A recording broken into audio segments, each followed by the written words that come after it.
This is actually it's a clue that this area was probably, or we know was crops at one time. Historical Neighbors is just one in a series of new programs at Eastman. As the farmers were plowing their field, of course, they'd run into all of these rocks. And so what they oftentimes did was they would just pile the rocks in one particular spot. The area around Elm Creek Park is all glacial till, and the geology had an impact on how human beings lived on the land. This will be one portion of that series of programs, and it's just a historical, get to know your historical neighbors hike. And so what it's going to be is it's going to be a self-guided trail that people can walk on our Monarch Trail and learn a little bit about the history of this area. The Monarch Trail is an easy 3/4-mile hike that begins and ends at the Nature Center.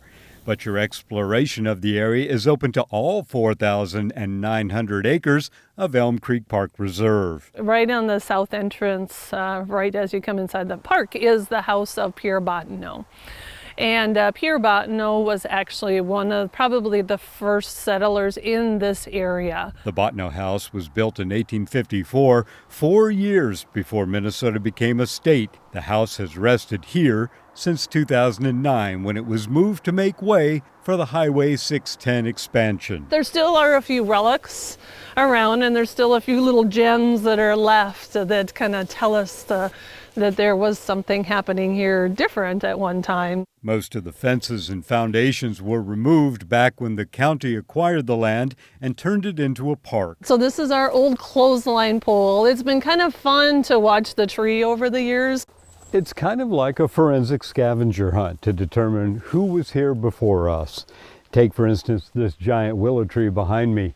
It's not necessarily where you would expect to find a willow tree normally growing out in nature, and it's been here a long time. It's in very close proximity to another giant poplar and that old clothesline we were talking about, probably planted by the people who used to have a homestead here once upon a time.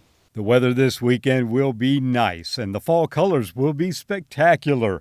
So a walk in the woods would be a great activity. It's an ongoing program for the whole day, so people can come anytime on Sunday and hike the trails. For Weekend Showcase at Eastman Nature Center, Neil Persley, CCX News. Find more local news stories at ccxmedia.org and follow us on social media.